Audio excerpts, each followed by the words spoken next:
오늘 스데반의 순교라는 제목으로 하나의 말씀을 전가하도록 하겠습니다.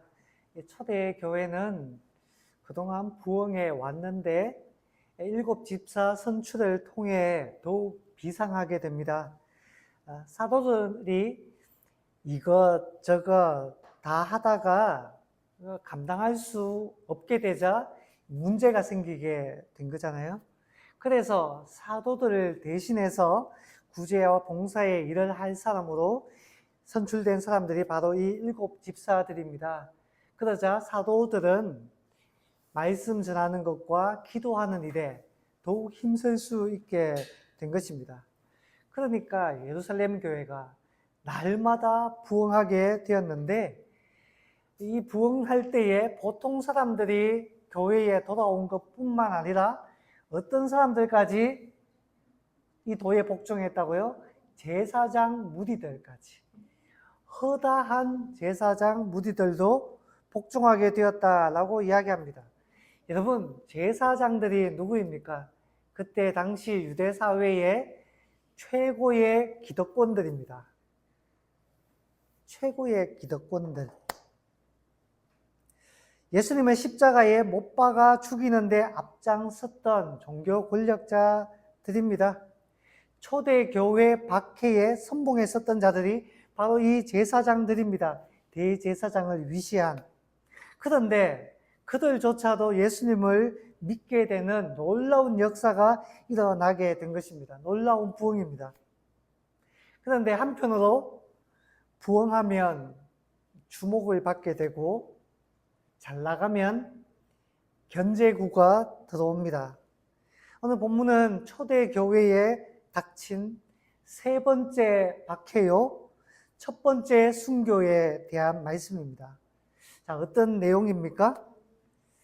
일곱 집사는 구제와 봉사 일을 하도록 세워진 사람들입니다. 그런데 그 일만 했던 것은 아닙니다. 오늘날의 집사와는 개념이 다릅니다. 이들은 말씀도 전했습니다. 지난주 이야기했죠. 탁월한 말씀 전거자라고요. 6장을 보면 스데반이 얼마나 말씀을 잘 전하고 논리적이었는지 스데반과 논쟁 있는 사람들이 당해낼 수가 없었다라고 이야기를 합니다. 당해낼 수가 없었어요. 그리고 7장에 보면 스데반의 설교가 나옵니다. 이야기했죠? 신학교에 들어가면 스데반의 설교를 분석할 정도로 탁월한 설교예요. 그런데 그의 이와 같은 탁월함이 시기를 불러왔습니다. 그리고 순교와 대대적인 박해를 가져오게 됩니다. 자, 어떤 일 때문에 이와 같은 일들이 벌어지게 되었을까요? 자, 스데반과 디아스포라 유대인 출신들 사이에 다툼이 일어났습니다. 이들 향해 자유민이라고 표현하는데, 왜 자유민인가 하면 아마도 노예로 외국에 팔려나갔던 사람들인 것 같아요. 노예로. 해외 이곳저곳에. 그런데 어떻게 빚을 갚았든지 특별히 노예에서 해방되어서 자유민이 되는 경우가 있습니다. 로마 사회에서. 그래서 자유를 얻게 되자 꿈에 그리던 고국으로 돌아오게 된 것입니다. 자, 해외에 나갔다가 다시 고국으로 돌아온 자들이기 때문에 이들 마음에는 애국심, 애착심 이런 게 좀 남달랐던 것 같아요. 예루살렘에 대한 애착심, 그리고 무엇보다 성전에 대한 그 마음이 남달랐던 것 같습니다. 그런데 스데반과 이야기하면서 이 부분 때문에 딱 부딪히게 된 것입니다. 자, 그들이 스데반을 사내들인 공의회에 고발합니다. 유대사회의 최고 의결 기구죠. 그래서 그 법정 위에 스데반이 서게 되었어요. 자, 그들이 스데반을 고발했는데 어떤 내용일까요? 6장 14절에 보면 이런 내용이 있습니다. 6장 14절. 그의 말에 이 나사렛 예수가 이곳을 헐고 또 모세가 우리에게 전하여 준 규례를 고치겠다 함을 우리가 들었노라 하거늘. 자, 나사렛 예수가 이곳을 헐고, 이곳은 어디입니까? 성전을 이야기하죠, 성전. 이 성전은 대단히 크고 화려했습니다. 예수님 당시에 46년 동안 지어졌다고 하는데 벌써 그 시기로부터 훨씬 더 시간이 지났어요. 그런데 아직도 지어지고 있을 정도로 어마어마하게 크고 화려하고 대단해 보이는 성전이었습니다. 자, 예수가 이것을 헐고 또 모세가 우리에게 전하여 준 규례를 고치겠다 함을 우리가 들었다. 모세가 전해준 규례는 뭡니까? 율법을 말합니다. 자, 성전을 헐고 율법을 고치겠다. 이 말을 스데반이 했다는 겁니다. 정말 스데반이 이런 말을 했을까요? 정말로? 그래서 예를 한번 들어보겠습니다. 한국을 대표하는 예배당, 교회당이 있습니다. 예배당 건물이 있어요. 우리 교회는 뭐 건물이 없기 때문에 예를 들 수 없기 때문에 다른 유명한 교회를 조금 인용하겠습니다. 한국의 대표하는 예배당 중에 하나가 사랑의 교회, 서울 서초구에 있는 사랑의 교회 그 예배당입니다. 직접 보신 분들은 아실 거예요. 저는 몇 번 가봤습니다. 어마어마합니다. 겉으로 보이는 것도 어마어마하지만 겉으로 보이는 것 이상이 지하에 있어요. 지하 거의 6층 정도까지 내려갑니다. 예배당 높이가 지하 6층 정도 높이를 가지고 있어요. 제가 알기로 그렇습니다. 사람 많을 때 그 입구에서 예배당까지 들어가는데 10분 이상 걸리는 것 같아요. 에스컬레이터를 타고 한참을 내려가야 될 정도로 어마어마한 장소입니다. 그때 모였을 때 그 예배당에 8,000명이 모였어요. 8,000명. 어마어마한 크기죠.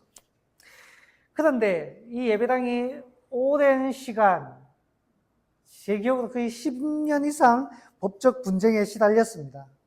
그리고 그 예배당을 지키겠다고 10여 년째 고생한 사람들이 수도 없이 많습니다. 그런데 누군가가 이 예배당을 헐어야 됩니다 라고 주장했다라고 생각해 봅시다. 제가 그렇단 말이 아닙니다. 오해는 마시기 바랍니다. 요거 사랑의 교회에서 받은 겁니다. 요 TV가. 그렇다는 게 아닙니다. 예를 들어서 말한 겁니다. 누가 헐자라고 주장했다고 생각해 봅시다. 그분들 마음이 어떻겠어요? 예배당을 지키던 사람들 마음. 똑같지는 않지만 비슷한 이야기를 했다는 겁니다. 스데반이 성전을 헐어야 된다 이 말을 했다라고 이들이 주장하는 겁니다. 또 율법을 고치자라고 했는데 예를 들어 봅시다. 율법을 고치자. 우리가 보고 있는 이 성경은 진리입니다. 하나님의 말씀입니다. 그런데 이 성경을 편집하고 내용을 뜯어 고치자. 이 내용이 안 맞다, 문제가 있다, 뜯어 고치자 라고 누군가 말했다고 생각해 봅시다. 용납할 수 있습니까? 근데 스데반이 그와 같은 이야기를 했다라고 말하는 거예요. 정말 그랬을까요? 정말 그런 말을 했다면 문제가 될 수가 있습니다. 그런데 하물 우리 입장에서 이렇게 이야기해도 그런데 그때 당시의 상황으로 가보면 그들이 받았던 그 충격은 어마어마한 거예요. 성전을 헐고 율법을 고치자. 여러분, 성전은 거룩한 곳입니다. 성소와 지성소가 있는데 이 지성소는 하나님이 계시다라고 그들은 그렇게 믿었어요. 또 하나님께서 그렇게 말씀하기도 하셨고, 우리가 사용하는 이 예배당, 심지어 한국에 어마어마하게 8,000명이나 들어가는 그런 예배당과도 질적으로, 영적으로, 의미적으로 비교도 할 수가 없습니다. 여러분, 이 예배당이라는 것은 그냥 건물일 뿐이에요. 하나님 어디에 계십니까? 바로 우리들의 모임 중에 계시는 거지 건물 안에 계시는 것이 아닙니다. 그런데 성전은 달라요. 하나님의 집이라고 했습니다. 그리고 율법은 하나님의 계시요 선물입니다. 그래서 어떻게 인간이 바꿀 수가 있습니까? 스데반이 정말로 그런 말을 했을까요? 7장은 스데반의 자기 변호인 동시에 그의 설교를 담고 있습니다. 핵심 내용은 두 가지입니다. 하나는 율법에 대한 것이고 또 하나는 성전에 대한 것입니다. 하나는 율법에 대한 것인데 스데반은 이렇게 이야기합니다. 내가 율법을 뜯어 고치자고 했냐? 아니다 라는 겁니다. 그러면서 하는 말이 그런 것입니다. 모세를 통해서 주신 율법을 지키지 않는 것은 내가 아니라 바로 너희들이다. 당신네들이 말씀을 지키지 않는다. 7장 53절 말씀입니다. 두 번째, 하나님께서 주신 율법이 그렇다면 무엇이냐?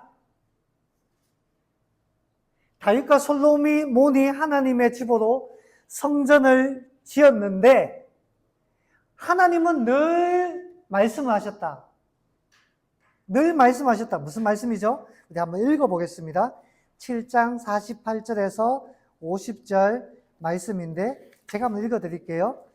지극히 높으신 이는 손으로 지은 곳에 계시지 아니하시나니 주께서 이르시되 하늘은 나의 보좌요 땅은 나의 발등상이니 너희가 나를 위하여 무슨 집을 짓겠으며 나의 안식할 처소가 어디냐? 이 모든 것이 다 내 손으로 지은 것이 아니냐? 라고 합니다. 무슨 말이에요? 하나님의 말씀이죠. 이게 하나님의 말씀입니다. 스데반이 하나님의 말씀을 인용해서 이야기하는 거예요. 하나님은 사람의 손으로 지은 곳에 계시지 않는다는 겁니다. 하늘이 하나님의 집이라는 거예요. 보좌라는 겁니다. 땅이 발등상이라는 거예요. 어떻게 인간이 하나님의 집을 지을 수가 있느냐라는 것입니다. 다시 말하면 지금 눈앞에 있는 이 성전은 하나님의 집이 아니라는 거예요. 이 성전은 하나님께서 인간을 만나 주시고 사람에게 은혜를 베푸시기 위한 수단으로 지어진 것일 뿐이라는 겁니다. 그렇지 않나요? 어떻게 감히 인간의 손으로 지은 것이 하나님의 집이라고 할 수 있습니까? 그냥 하나님께서 사람을 만날 수 있는 통로로서 그냥 만들어진 것 뿐이에요. 율법도 이 부분을 말하는데 이 율법을 왜곡해서 지키지 않는 자들이 바로 너희들이다라고 신랄하게 비판을 하고 있는 것입니다. 그렇다면 사실 스데반은 어떤 이야기를 했을까요? 여러분, 성전을 헐자라고 고발당했는데 이 말은 스데반이 있는 말이 이런 뜻입니다. 진짜 성전이 있다는 것입니다. 진짜 성전. 무엇을 가리킵니까? 예수님이 바로 진짜 성전이다 라고 말한 것입니다. 예수님도 복음서에서 이야기하셨죠. 46년 동안 지어지고 있던 그 성전을 향해 이 성전을 헐라 내가 3일 만에 다시 짓겠다라고 했습니다. 이게 뭐죠? 자신을 가리킨 겁니다. 예수님. 이게 성전이 아니고 건물이 성전이 아니고 예수님 당신께서 성전이다라는 것입니다. 성전은 하나님을 만나는 통로라고 했는데 이제 예수님을 통해서 하나님은 우리를 만나 주시고 우리의 죄를 사해 주십니다. 3일 만에 다시 짓는다는 것은 십자가에 달려 죽으시고 3일 만에 부활하신 그것을 의미하는 거예요. 여러분 기억하시죠? 골고다 언덕에서 십자가에 달려 돌아가실 때 성전에서 한 현상이 일어납니다. 무엇입니까? 성소와 지성소를 가리고 있던 성전의 휘장이 찢어집니다. 그 말은 무엇인가 하면 하나님은 더 이상 그곳에 계시지 않는다라는 뜻입니다. 여러분 집에 문이 활짝 열려 있다고 생각해 봅시다. 무슨 뜻입니까? 문이 활짝 열려 있다. 주인이 거기에 없다라는 것입니다. 이미 나갔다는 거예요. 우리의 죄를 사하시는 참 성전은 예수님이라는 거예요. 누구를 통해서 하나님을 만나느냐? 성전을 통해서 아니다. 예수님을 통해서 하나님을 만난다라는 것입니다. 스데반이 주장한 것이 바로 이거예요. 성전을 무너뜨리자라는 말이 아니라 율법에 대해서도 주님은 말씀하셨습니다. 율법에 대해서. 자, 율법의 의미를 알아야 되는데 바울은 이런 말을 했어요. 에베소서 2장 15절에 법조문으로 된 계명의 율법을 어떻게 했다고요? 폐하셨으니. 율법을 폐했다라고 했습니다. 그런데 다시 한번 살펴봅시다. 마태복음 5장 17절에 보면 예수님은 어떻게 말씀하셨느냐? 이렇게 말했습니다. 내가 율법이나 선지자를 폐하러 온 줄로 생각하지 말라. 폐하러 온 것이 아니라 완전하게 하려 합니다. 라고 했습니다. 자, 여러분들, 바울은 폐했다라고 했는데 예수님은 폐한 것이 아니고 완성하셨다라고 이야기합니다. 여러분, 이것을 어떻게 설명할 수 있을까요? 서로 의견이 다른 겁니까? 아니에요. 같은 겁니다. 갈라디아서 말씀을 보면 율법에 대해서 초등교사라고 표현했습니다. 이 초등교사는 오늘날의 초등학교 선생님, 중학교 선생님 같은 선생님을 이야기하는 게 아니고 부잣집 아이들 학교로 데려다 주는 역할을 하는 사람을 이야기합니다. 진짜 선생이 아닌 거예요. 진짜 선생은 누굽니까? 학교에서 가르치는 사람이죠. 자, 무슨 말입니까? 율법은 진짜 선생이 아니라 진짜 선생은 예수님이라는 겁니다. 율법은 예수님께로 데려다 주는 역할을 하는 것이 율법이다라는 거예요. 또 이렇게 생각해 봅시다. 예를 들어 아버지가 해외 파병을 갔다라고 생각해 봅시다. 요즘은 뭐 영상통화도 되고 전화도 되지만 옛날에는 그게 참 어려웠어요. 그래서 아버지를 잊지 않기 위해서 거실에 아버지 사진을 떡 크다랗게 붙여놨다라고 생각해 봅시다. 아버지 사진을. 우리 아버지 여기 있다. 언젠가는 돌아오신다. 그런데 아버지가 해외 파병에서 돌아왔어요. 어찌 해야 됩니까? 유튜브에 보면 그런 내용들이 참 많아요. 파병 갔던 아빠가 돌아오고, 파병 갔던 애인이 돌아오고, 파병 갔던 엄마가 돌아왔는데 깜짝 쇼하는 장면들이 유튜브에 보면 참 많아요. 근데 그 내용을 보면 참 감동적입니다. 마음이 찡해요. 우리 엄마 돌아왔다고 애가 갑자기 엄마 발견하고는 차들 박차고 달려가는데 그 파병 갔던 엄마를 끌어안는 그 장면이 얼마나 마음을 찡하게 하는지 모릅니다. 안고 뽀뽀하고 울며 불며 난리가 납니다. 이게 정상이에요. 그런데 아빠가 돌아왔는데 아버지는 쳐다보지도 않고 거실에 걸려있는 그 사진만 쳐다보고 있다라고 생각하면 여러분 어떤가요? 이게 말이 되나요? 이게 말이 안 되는 거예요. 여러분 율법은 이 사진과 같습니다.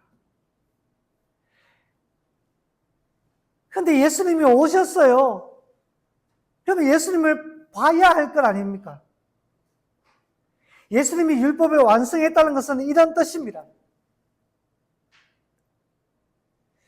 그렇다면 이 벽에 걸려있는 이 사진은 그냥 예수님이 오셨는데, 아버지가 오셨는데 사진을 계속 걸어둬야 될까요? 걸어둬야 될까요? 돌아가신 것도 아닌데 돌아가셨으면 사진을 걸어둘 수 있죠. 그 사진은 다시 이제 서랍으로 집어넣으면 되는 겁니다. 서랍으로. 율법을 폐했다는 것은 그런 의미를 갖고 있는 거예요. 이제 아버지를 보면 되는데 왜 사진을 쳐다보냐?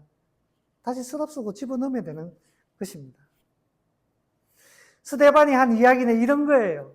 무슨 성전을 헐고 율법을 고칩니까? 그런데 그들이 스데반이 너무너무 미운 거예요. 그래서 사람을 매수해서 스데반을 죽이려고 한 것입니다. 그래서 사람을 매수해서 고발한 것입니다. 근데 이렇게 생각해 봤습니다. 스데반도 좀 부드럽게 이야기를 했으면 어땠을까 하는 생각을 해보게 됐어요. 팩트로 후대로 패니까, 죄송해요. 팩트로 후대로 패니까 이들이 발작을 하게 된 겁니다. 팩트를 뿌릴 때는 조곤조곤 상대의 감정을 봐가면서 부드럽게 해야 됩니다. 사람은 감정의 동물이기 때문이죠. 제가 아는 목사님 중에 이걸 정말 잘하시는 분이 계세요. 조곤조곤하게. 암양에 있는 작은 교회 개척교회 목사님인데 제가 이런 부분에 있어서 참 제가 남자 존경을 해요. 저는 잘 안 됩니다. 좀 흥분하는 성격이 있어서. 그래서 누군가에게 상처를 주기도 하고 아주 좀 못돼서 그런 것 같은데 그거 조곤조곤 잘하시는 분이 있어요. 자, 이 팩트로 두들겨 맞은 이 유대인들은 어떻게 반응합니까? 54절 말씀, 7장 54절. 참 마음 아프죠? 이렇게 말합니다. 그들이 이 말을 듣고 마음에 찔려 그들 향하여 이를 갈거늘. 참 못난 사람들입니다. 자기가 논쟁에서 지니까 화를 내는 겁니다. 그런데 중요한 것이 있어요. 이 순간에 하나님은 이 일을 어떻게 보실까입니다. 55절 말씀 같이 한번 읽어보겠습니다. 55절 시작. 스데반이 성령 충만하여 하늘을 우러러 주목하여 하나님의 영광과 및 예수께서 하나님 우편에 서신 것을 보고 하늘이 열리고 하나님이 계시고 그 옆에 예수님께서 오른편에 서 계십니다. 저는 마치 그렇게 여겨졌어요. 천상의 법정이 열린 것처럼 보입니다. 그리고 보좌 우편에서 예수님께서 일어서셨습니다. 일어섰을 때 뭡니까? 스데반의 손을 들어주신 겁니다. 스데반 네가 맞다라는 겁니다. 반면에 지상의 법정 사네드린 공회는 어떻습니까? 스데반이 이 말을 하자 안 그래도 이를 갈고 있었는데 이 말을 하자 떼거지로 달려들어서 돌로 쳐 죽이려고 쳐 죽입니다. 여러분은 지상의 법정과 하늘의 법정이 어떻게 이토록 다릅니까? 하늘에서 이루어진 것 같이 땅에서도 이루어질지어다. 하늘의 법정과 땅의 법정이 같은 판결을 내려야 되는데 하늘의 법정에서는 스데반 네가 옳다 라고 손을 들어주는데 지상의 법정은 그렇지 않은 거예요. 우리의 슬픔이 여기에 있습니다. 우리의 안타까움이 여기에 있는 거예요. 그래서 우리가 하나님의 나라를 이루어야 되는 겁니다. 하늘의 법이 땅의 법으로 이루어질 수 있다. 이 땅의 법을 추구하는 자들은 떼거지로 달려들어 돌로 쳐 죽입니다. 슬픈 일이죠. 이들이 얼마나 이성을 상실했는가는 이들의 행동에서 잘 나옵니다. 여러분, 원래 유대인들에게는 사형할 권리가 없어요. 사형권이 없습니다. 사람을 죽이면 안 돼요. 왜냐? 로마의 지배를 받고 있기 때문에. 사형을 언도할 수 있는 권리는 로마에 있습니다. 로마 총독에게 있어요. 그래서 이거 잘 아실 겁니다. 예수님께서 십자가에 달리시기 전날 밤에 사내들인 법정에 서잖아요. 그러고 난 다음에 예수님의 신성모독죄라는 명목으로 예수님을 죽이고 싶은데 그들에게 사형을 언도할 권리가 없으니까 그날 밤에 빌라도를 찾아갑니다. 로마 총독 빌라도. 왜 찾아왔냐? 예수님을 향해, 예수님을 사형시켜야 되는데 우리한테 사형권이 없으니까 찾아왔다. 그래서 고발한 거예요. 그래서 사람을 죽이면 안 돼요. 죽일 수 없습니다. 로마에 대항하는 일이에요. 그런데 이들이 지금 어떻게 하고 있습니까?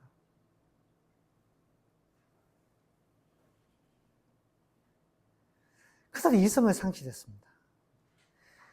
이 장면이 바로 그들 자신이 죄인이요, 그들이 패배자임을 스스로 증명한 것입니다. 이렇게 하면 안 되는데.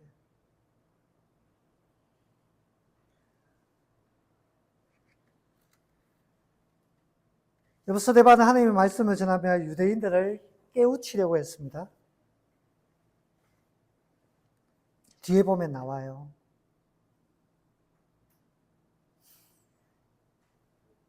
60절에 이렇게 이야기하죠. 무릎을 꿇고 크게 불러 이르되 주여 이 죄를 그들에게 돌리지 마옵소서. 죄를 그들에게 돌리지 마옵소서.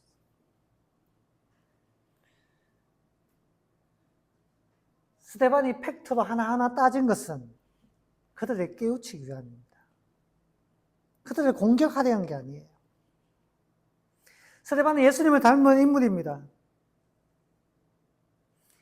예수님이 자기들 고발한 대제사장 무리를 향해서 아버지야 저들이 무슨 짓을 하는지 모릅니다. 저들을 용서해 달라고 이야기하시죠. 스데반이 똑같은 이야기를 했습니다. 예수님이 돌아가실 때 내 영혼을 받아옵소서라고 아버지께 맡겼는데 스데반이 똑같이 이야기합니다. 주 예수여 내 영혼을 받으시옵소서.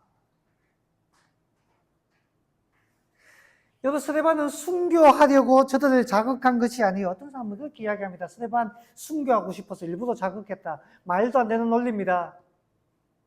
순교하려고 그들을 자극한 것도 아니고 그들이 하나님 품에 돌아오기를 바란 것입니다. 그런데 그들은 듣지 않고 반발했고 무자비한 폭력을 행사했습니다. 여러분, 우리에게도 그런 일들이 일어날 수 있어요. 우리도 원하는 바대로 흘러가지 않을 수 있습니다. 이야기들이. 우리가 의도한 바와는 다르게 일들이 흘러갈 수 있습니다. 나는 타인을 향해 복음을 전했는데 타인은, 내 친구는 내 의도와는 다르게 반응합니다. 나를 멀리하고 손절하는 경우가 있어요. 오히려 나를 미워하는 경우가 있습니다. 형제, 자매, 부모가 주님께로 돌아오기를 바랬는데 내 남편이, 내 자녀가 하나님 백성으로 살기를 바라고 가르쳤는데 내 의도와는 다르게 오히려 더 빗나가고 더 공격적으로 나오고 그런 분들이 있더라고요. 지난주에도 주중에 이야기를 들어서 전화 받아서 그렇게 남편이 신앙생활 잘하기를 바라고 했는데 하소연하시고 그렇게 힘들게 오히려 더 빗나가는.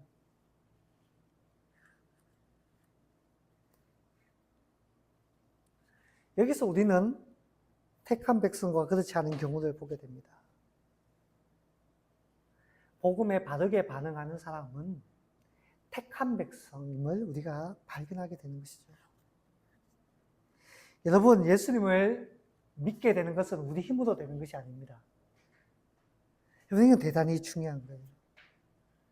우리가 복음을 받아들이도록 주님께서 먼저 은혜를 베풀어 주셨기 때문입니다.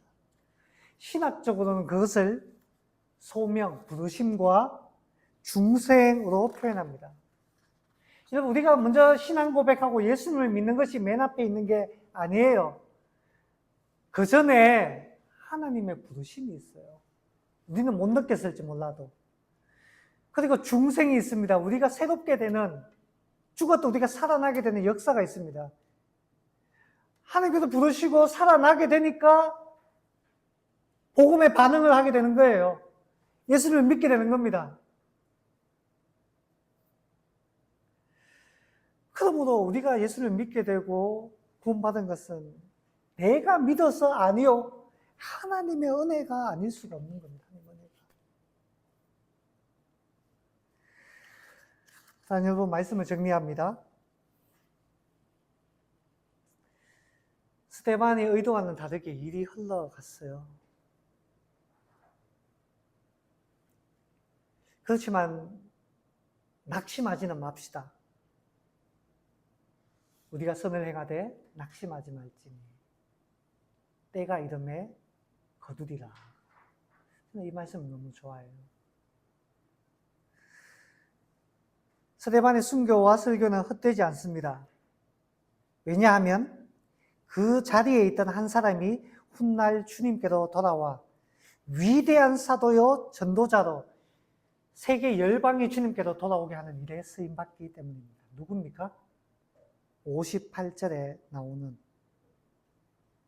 한 사람, 사울이라 하는 청년의 발 앞에 두니라. 훗날 바울로 불리우는 사울입니다.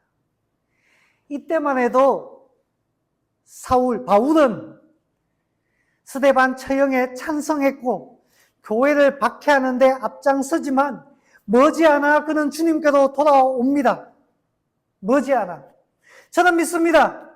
저는 믿어요. 스데반이 전한 그 복음이 씨앗이 되어 사울의 마음밭에 심기어졌고 하나님의 때가 되어 그 씨앗이 발아하여 열매를 맺었다는 것을. 여러분, 우리가 전하는 복음, 말씀, 우리가 하는 기도, 저는 그것이 헛되지 않다고 믿습니다. 지금 당장은 눈에 보이지 않아도 언제나 가는 그 씨앗이 싹이 트고 자라고 열매를 맺게 될 줄 믿습니다. 여러분, 작은 일에 낙심하지 말고 우리에게 주어진 일을 합시다. 때로는 내가 의도했던 것과는 다른 일들이 일어나고 다른 반응이 일어난다 할지라도 기억합시다. 세상은 틀렸다고 말할지 모르겠지만 천상의 법정, 하나님은 옳다라고 말씀하십니다. 그리고 그 옳다라는 증거로 언젠가는 그 열매를 맺게 해주실 것입니다. 그 하나님을 바라보고 믿음으로 묵묵히 씨를 뿌리는 저와 여러분 될 수 있기를 주님의 이름으로 축원합니다.